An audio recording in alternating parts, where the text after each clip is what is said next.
Hello दोस्तों, मैं बबीता भास्कर। आज हम इस क्लास में पढ़ेंगे कोशिका विभाजन। तो चलिए शुरू करते हैं आज की वीडियो। तो आज की वीडियो में जो है, आज की क्लास में हम कोशिका विभाजन पढ़ने जा रहे हैं। तो सेल डिवीजन, जिसको कोशिका विभाजन को कहते हैं। तो देखते हैं कोशिका विभाजन को सर्वप्रथम देखा किसने था। तो कोशिका विभाजन को देखा गया सन 1855 ईस्वी में। और किसके द्वारा देखा गया था?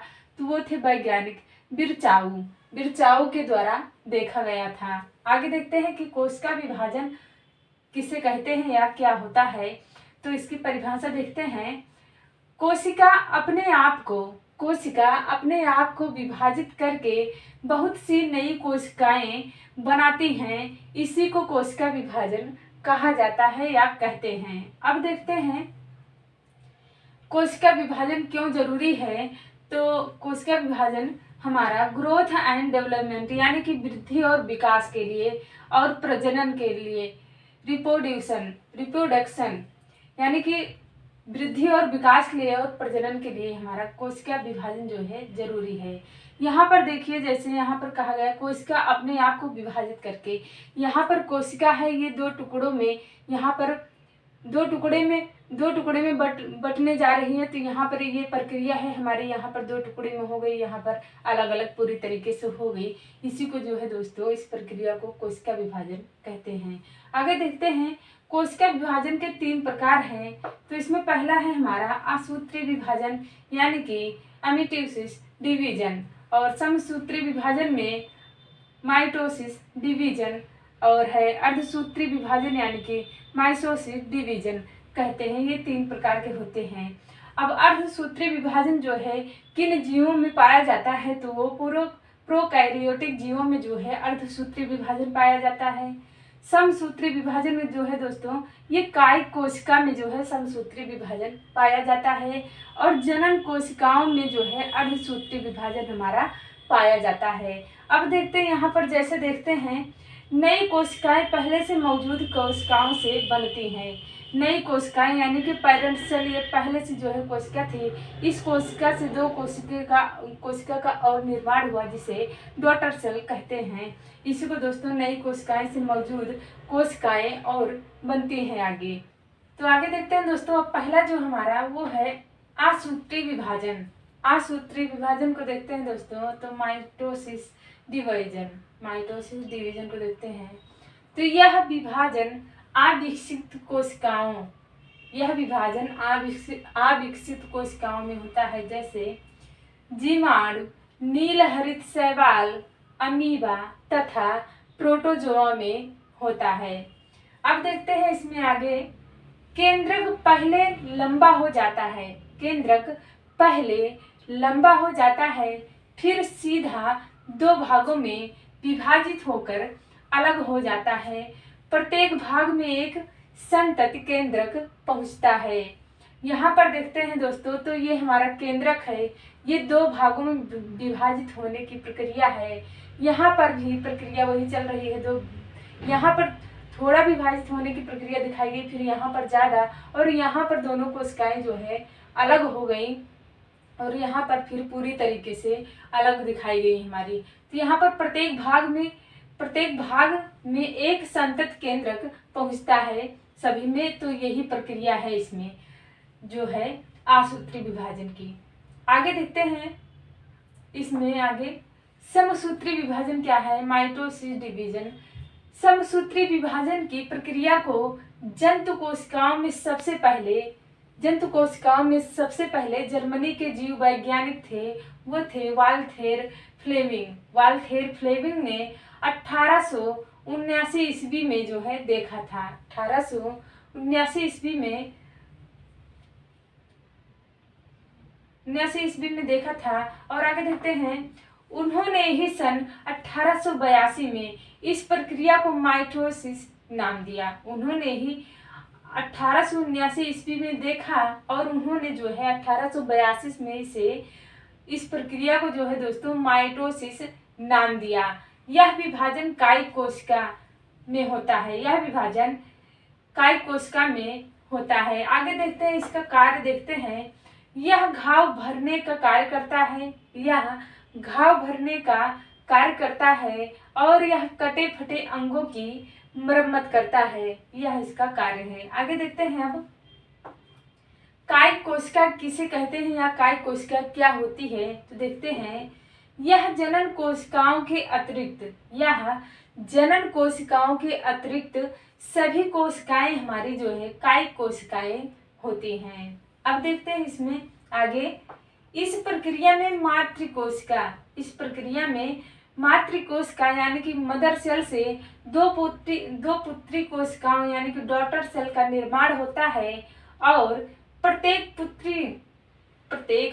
पुत्री कोशिका में गुणसूत्रों की संख्या मातृ कोशिका में उपस्थित गुणसूत्रों यानी कि क्रोमोसोम्स की संख्या के बराबर होता है। यहाँ पर मान लीजिए दोस्तों पेरेंट सेल है ये या मदर कोशिका है ये, गुणसूत्र यहाँ पर अगर 46 है तो दोनों संतानों में जो है 46 गुणसूत्र जाएंगे यानी कि गुणसूत्र होंगे। तो आगे देखते हैं अब समसूत्री विभाजन को 5 चरणों में बांटा गया है। पहला है हमारा अंतरावस्था, अंतरावस्था को इंटरफेस कहा जाता है और दूसरा है हमारा पूर्वावस्था, पूर्वावस्था को प्रोफेस कहा जाता है। तीसरा है हमारा मध्यावस्था, मध्यावस्था को मेटाफेस कहा जाता है। चौथा है हमारा पश्चावस्था यानी कि एनाफेस और पांचवा है हमारा अनत्यावस्था टेलोफेस। अब देखते हैं यहाँ पर प्रोफेस का ये फिगर है और ये मेटाफेस का फिगर है और ये है एनाफेस का और ये है टेलोफेस का। इसमें होता है क्या, प्रोफेस में जो हमारे ये है क्रोमोजोम्स है, ये क्रोमोसोम है और ये है हमारा तारक का है, ठीक है। इसमें जो है इसमें घने होते हैं यानी कि आप इसको गिन नहीं सकते। और यहाँ पर होता है मेटाफेस में जो होता है यहाँ पर एक सीरियल वाइज हो जाते हैं हमारे क्रोमोसोम जो हो जाते हैं यहाँ पर, और जो तारक का है ये मेन पॉइंट पे अपने हो जाता है। यहाँ पर एनाफेस में जो होता है वो होता है यहाँ पर जो हमारे क्रोमोसोम है एक तरफ हो जाते हैं और जो है इस तरफ दो भागों में जो है विभाजित हो जाते हैं क्रोमोसोम और तारक का है हमारा। और यहाँ पर जो है टेलोफेस में जो है 2 भाग में बढ़ जाते हैं। अब देखते हैं यहाँ पर समसूत्री विभाजन 2 अवस्थाओं में पूरा होता है। पहला है हमारा अंतरावस्था और दूसरा है हमारा सूत्री अवस्था। अंतरावस्था को इंटरफेस कहते हैं और सूत्री अवस्था को माइटोसिस फेस कहते हैं। इसमें देखते हैं अंतरावस्था में तो कोशिका विभाजन की तैयारी अंतरावस्था में होती है और यह सबसे बड़ी अवस्था होती है। इसमें जो समय लगता है वो 95% समय इसी में लगता है। आगे देखते हैं इसमें सूत्री अवस्था में, सूत्री अवस्था में जो है 2 भागों में विभाजित किया गया है, जो पहले प्रक्रिया होती है और जो बाद में प्रक्रिया होती है। तो जो पहले होती है वो देखते हैं तो केंद्रक विभाजन काइनेटिक काइनेसिस। इसमें जो है 4 चरण होते हैं। पहला है हमारा प्रोफेस, दूसरा है हमारा मेटाफेस, तीसरा है हमारा एनाफेस और चौथा है हमारा टेलोफेस। ये इसके 4 चरण थे। और जो बाद में प्रक्रिया होती है वो होती है हमारी साइटोकाइनेसिस, कोशिका विभाजन में। इसमें जो है ये हमारा एक वो है सेल है मान लीजिए। तो अगर ये गुणसूत्र जो है इसमें 46 हैं तो एक सेल से 2 सेल का अगर निर्माण हो रहा है तो उसमें भी हमारे गुणसूत्र जो है उनकी संख्या बराबर होगी, यानी कि यहाँ पर 46 है तो यहाँ पर भी जो है 46 ही होगी। अब देखते हैं केंद्रक विभाजन। केंद्रक विभाजन यहाँ पर ये सेल है हमारा और यहाँ पर बीच में जो है ये केंद्रक है हमारा। तो इसमें जो है एक सेल में फिर डबल केंद्रक का विभाजन हुआ है, इसके द्वारा कोशिका विभाजन। अब देखते हैं यहाँ पर ये एक कोशिका मान लीजिए यहाँ पर डबल केंद्रक अगर इस एक कोशिका से 2 कोशिका का निर्माण हो रहा है यानी कि मदर सेल है और यहाँ पर 2 कोशिकाओं का विभाजन, 2 कोशिकाओं में विभाजन हो रहा है। एक कोशिका से 2 कोशिकाओं में अगर विभाजन हो रहा है ये हमारा, तो ये केंद्रक भी जो है हमारे एक दोनों में एक कोशिका का अलग अलग विभाजन हुआ तो केंद्रक भी जो है अलग अलग एक कोशिका में आते हैं। तो ये हमारा मदर सेल है और ये हमारा डॉटर सेल है, ये दोनों। तो दूसरा देखते हैं दोस्तों पूर्वावस्था, प्रोफेस देखते हैं इसमें क्या होता है। तो इसमें कोशिका के वास्तविक विभाजन की शुरुआत होती है। इसमें कोशिका के वास्तविक विभाजन की शुरुआत होती है, इसमें क्रोमोसोम झुंड में दिखते हैं। यहाँ पर हमारा क्रोमोसोम है दोस्तों, यहाँ पर झुंड में दिखाई दे रहा है कोशिका में, ये हमारा क्रोमोसोम है। इसमें क्रोमोसोम जो है झुंड में दिखते हैं। इस अवस्था में क्रोमोसोम को गिना नहीं जा सकता, ये इतने ज़्यादा होते हैं दोस्तों क्रोमोसोम्स कोशिका में जो है, आप उसे गिन नहीं सकते आसानी से, तो गिना नहीं जा सकता। इसमें तारक काय सेंट्रोसोम दोनों ध्रुवों की ओर जाने लगते हैं, ये हमारा है तारक काय। ये हमारा ध्रुव के हल्का इधर है, यानी कि ध्रुव पे हमारा नहीं है, तो ये हमारे ध्रुवों पर यानी कि अपने अपने स्थान पर यहाँ पर बीच में इस अवस्था के हिसाब से ध्रुवों पर जाने लगते हैं हमारा। और दूसरा है हमारा तीसरा इसमें मध्यावस्था, मेटाफेज। मध्यावस्था में क्या होता है, इस अवस्था में क्रोमोसोम को आसानी से गिना जा सकता है, ये हमारा है मेटाफेज का फिगर, ठीक है। इस अवस्था में जो है ये हमारा क्रोमोसोम है, इसमें जो है आप क्रोमोसोम को आसानी से जो है गिना जा सकता है, तथा अध्ययन की दृष्टि से यह सबसे महत्वपूर्ण अवस्था होती है। कौन? मेटाफेज। इसमें तारक काय दोनों ध्रुवों पर पहुंच जाते हैं। इसमें जो है दोस्तों ये तारक काय हैं हमारे, ये अपने अपने ध्रुवों पर जो है पहुंच जाते हैं, तथा तारक काय से तर्क तंतु निकल आते हैं। ये जो है तारक काय से दोस्तों ये जो हमारे तर्क तंत्र है जो है निकले हुए दिखाई दे रहे हैं। अब देखते हैं इसमें चौथा है हमारा पश्चावस्था, यानी कि एनाफेज। इसमें देखते हैं तर्क तंतु क्रोमोसोम को दोनों ध्रुवों की ओर खींचते हैं, ये है हमारा एनाफेज। ये हमारा तारक काय है और ये हमारा तर्क तंतु है और ये हमारा है क्रोमोसोम्स। तो जो हमारा इसमें क्या कहा जा रहा है कि तर्क तंतु क्रोमोसोम को दोनों ध्रुवों की ओर खींचने लगते हैं। ये जो तर्क तंतु होता है हमारा, ये अपनी अपनी तरफ यानी कि दोनों ध्रुवों, यानी कि जो तारक काय होता है ये ध्रुवों पर होता है और अपने अपने ध्रुवों की तरफ जो है क्रोमोसोम्स को खींच लेते हैं। यह कोशिका विभाजन की सबसे छोटी अवस्था होती है। ये 2-3 मिनट में ही समाप्त हो जाती है ये प्रक्रिया। आगे देखते हैं। अब अगला नंबर है हमारा 5वां, अनित्यावस्था या फिर कोशिका विभाजन, साइटोकाइनेसिस जिसको कहते हैं। इसके अनुसार देखते हैं तो यह समसूत्री विभाजन की सबसे अंतिम अवस्था होती है। इस अवस्था में कोशिका द्रव 2 भागों में विभाजित हो जाता है, अर्थात एक कोशिका से 2 कोशिकाओं का निर्माण हो जाता है। इसमें कहा जा रहा है समसूत्री विभाजन सबसे अंतिम अवस्था होती है, ये होती है हमारी सबसे आखिरी अवस्था यानी कि सबसे अंतिम अवस्था है। और इस अवस्था में कोशिका 2 भागों में विभाजित हो जाती है। ये अवस्था है हमारा, ये कोशिका है हमारी, ये कोशिका है, ये तारक काय है और ये हमारे जो है ये हमारा क्रोमोसोम्स है। तो जो हमारा इसमें होता है क्या कि कोशिका जो होती है ये हमारे 2 भागों में जो है विभाजित हो जाती है, अर्थात एक कोशिका से 2 कोशिकाओं का जो है निर्माण हो जाता है। ये हमारी एक कोशिका है, ये विभाजन प्रक्रिया यहाँ दिखाई जा रही है। एक कोशिका से 2 है जो है ये 2 कोशिकाओं का जो है निर्माण हुआ है, इसको साइटोनिसिस कहते हैं। तो आगे देखते हैं दोस्तों अब अर्धसूत्री विभाजन क्या होता है देखते हैं। तो फार्मर तथा मुरे ने 1905 में कोशिकाओं में अर्धसूत्री विभाजन को मियोसिस नाम दिया। अब देखते हैं अर्धसूत्री विभाजन की खोज जो किए थे सर्वप्रथम बीजमैन ने की थी, लेकिन इसका सर्वप्रथम विस्तृत अध्ययन जो किए थे वो थे स्टारबर्गर ने 1888 ईस्वी में किए थे। यह विभाजन जो है जनन कोशिकाओं में होता है। इसमें पुत्री कोशिका में गुणसूत्रों की संख्या मातृ कोशिका में उपस्थित गुणसूत्रों की संख्या की आधी होती है। हाँ, इसमें गुणसूत्रों की संख्या की आधी होती है। इसमें विभाजन की क्रिया जो है 2 बार होती है, जिसके फलस्वरूप 4 पुत्री कोशिकाओं का निर्माण होता है। यहाँ पर मान लीजिए मातृ कोशिका है 46, यहाँ पर पुत्री कोशिकाएं अगर हुई तो यहाँ पर जो है गुणसूत्र हमारा 23 हो गया। और जो है यहाँ पर जो विभाजन की प्रक्रिया हुई इस 2 बार होती है, जो विभाजन की प्रक्रिया जो होती है हमारे 2 बार होती है।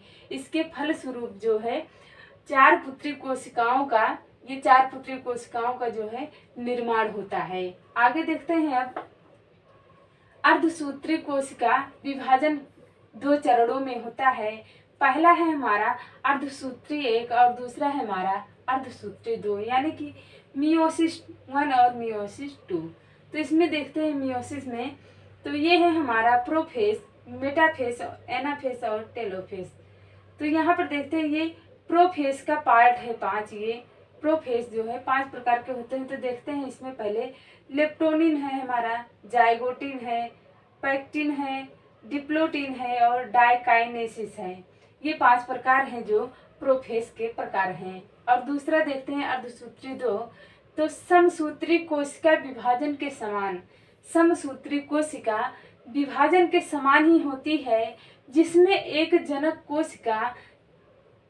कोशिका का 4 पुत्री कोशिकाओं का निर्माण करती है। एक जनक कोशिका जो है 4 पुत्री कोशिकाओं का जो है निर्माण करती है। तो आगे देखते हैं दोस्तों इसमें लेप्टोटिन क्या है देखते हैं। इस अवस्था में गुणसूत्र उलझे हुए पतले धागों की तरह दिखाई पड़ते हैं। इन्हें क्रोमोनीमेटा कहते हैं। तो ये है हमारा दोस्तों लेप्टोटिन। ये है दोस्तों, इसमें कहा गया है गुणसूत्र जो है ये पतले धागे की तरह जो है उलझे हुए होते हैं, जिन्हें जो है क्रोमोनीमेटा कहते हैं। क्रोमोनीमेटा कहते हैं दोस्तों इसको जो है क्रोमोनीमेटा कहते हैं, जो बिंदी तरीके से यहाँ पर है। ये तो हमारे जो है क्रोमोसोम्स हैं, यानी कि गुणसूत्र हैं जो उलझे हुए हैं, तो इसे क्रोमोनीमेटा कहते हैं। आगे देखते हैं ये हमारा लेप्टोटिन का फिगर है। दूसरा है हमारा जाइगोटिन क्या होता है, समजात गुणसूत्र जोड़े यानी कि युग्म बना लेते हैं, जिसे सिनेप्सिस कहते हैं, जिन्हें सिनेप्सिस कहते हैं। तो वो है हमारा दोस्तों जाइगोट का फिगर यहाँ पर है हमारा जाइगोट का। कहा गया इसमें समजात गुणसूत्र जो है जोड़े बना लेते हैं। समजात जो है गुणसूत्र ये है हमारे, ये जोड़े बना लिए हैं। इसी को दोस्तों जो है सिनेप्सिक कहते हैं, इसी को सिनेप्सिक कहते हैं दोस्तों, जो जोड़े बना लिए हैं। ये हमारा जाइगोट का फिगर है। अब आगे देखते हैं हमारा जो है तीसरा पैकिटिन का देखते हैं क्या है। तो ये हमारा जो है पैकिटिन का फिगर है। इसमें भी जो है देखते हैं जो जोड़े बनाए हुए देखते हैं। इसमें पहले गुणसूत्रों के युग्मन की प्रक्रिया पूरी हो जाती है और समजात गुणसूत्रों के मध्य जीन विनिमय होता है। इसे क्रोमोसिन ओवर कहते हैं। जीन विनिमय द्वारा सजातीय गुणसूत्रों में आनुवांशिक जेनेटिक सामग्री का विनिमय होता है, जिससे आनुवांशिक विविधता बढ़ती है। किसके कारण जो है दोस्तों, ये है हमारा, ये है पैकिटिन का फिगर है जो है दोस्तों, ये है हमारा। और ये तो जाइगोट का फिगर था, तो दोनों मिलाकर होगा हमारा साइनेप्टोनिमल कॉम्प्लेक्स। ये है दोस्तों, ये दोनों मिलाकर ये भी और ये भी हमारा, दोनों के इसी को कहते हैं दोस्तों। आगे देखते हैं अब चौथा है जो हमारा, वो है डिप्लोटिन क्या है, समजात गुणसूत्र अलग होने लगते हैं। डिप्लोटिन का फिगर ये है दोस्तों, यहाँ पर दिखाया गया है कि ये समजात गुणसूत्र जो है हमारे अलग हो रहे हैं, जिसको चाइस्मा कहते हैं दोस्तों। ये हमारे जो है समजात गुणसूत्र इसमें अलग हो जाते हैं, किसमें, डिप्लोटिन में। आगे देखते हैं, पांचवा है हमारा डाइकनेसिस। डाइकनेसिस में देखते हैं तो समजात गुणसूत्र जो है अलग अलग हो जाते हैं तथा तर्क तंतु का निर्माण शुरू हो जाता है। इसमें दिखाया गया है, ये है हमारा क्या है, डाइकनोसिस। डाइकनेसिस डाइकनेसिस डाइकाइनेसिस में दोस्तों जो है इसमें समजात गुणसूत्र जो है अलग हो गए हैं और जो है इसमें तर्क तंतु का निर्माण जो है शुरू हो जाता है। तो डाइकनोसिस में जो है दोस्तों ये गुणसूत्र जो है अलग तो हो गए हैं हमारे और ये तर्क तंतु का जो है दोस्तों निर्माण हो जाता है। तो आगे देखते हैं दोस्तों, अब समसूत्री एवं अर्धसूत्री विभाजन में अंतर देखते हैं। तो ये हमारा समसूत्री विभाजन है और ये हमारा अर्धसूत्री विभाजन है। देखते हैं इसमें समसूत्री विभाजन में पहला, यह विभाजन कायिक कोशिका में होता है। यह विभाजन कायिक कोशिका में होता है। वहीं अर्धसूत्री विभाजन में पहला देखते हैं तो यह विभाजन जो है जनन कोशिकाओं में होता है। अर्धसूत्री विभाजन में जो पहला है यह विभाजन जो है जनन कोशिकाओं में होता है। अब देखते हैं दूसरा, समसूत्री विभाजन में इस विभाजन में कम समय लगता है। इस विभाजन में कम समय लगता है। वहीं अर्धसूत्री विभाजन में दूसरा देखते हैं तो इस विभाजन में अधिक समय लगता है। अर्धसूत्री विभाजन में दूसरा है, इस विभाजन में अधिक समय लगता है। तीसरा है समसूत्री विभाजन में इस विभाजन के द्वारा एक कोशिका से दो कोशिकाएं बनती हैं। इस विभाजन के द्वारा एक कोशिका से दो कोशिकाएं बनती हैं। वहीं अर्धसूत्री विभाजन में तीसरा देखते हैं तो इस विभाजन में एक कोशिका से चार कोशिकाओं का जो है निर्माण होता है। अगला देखते हैं चौथा जो है समसूत्री विभाजन में, तो संतति कोशिका में जनक जैसी ही गुणसूत्र होने के कारण आनुवांशिक विविधता नहीं होती। वहीं अर्धसूत्री विभाजन में चौथा देखते हैं तो संतति कोशिका में जनकों से भिन्न गुणसूत्र होने के कारण आनुवांशिक विविधता होती है उसमें। अगला है इसमें समसूत्री विभाजन में पांचवा नंबर, इसमें गुणसूत्रों के आनुवांशिक पदार्थों में आदान प्रदान नहीं होता। इसमें गुणसूत्रों के आनुवांशिक पदार्थों में आदान प्रदान नहीं होता। वहीं अर्धसूत्री विभाजन में पांचवा देखते हैं तो इसमें गुणसूत्रों के आनुवांशिक पदार्थों में जो है आदान प्रदान होता है। तो ये था जो है समसूत्री और अर्धसूत्री विभाजन में अंतर।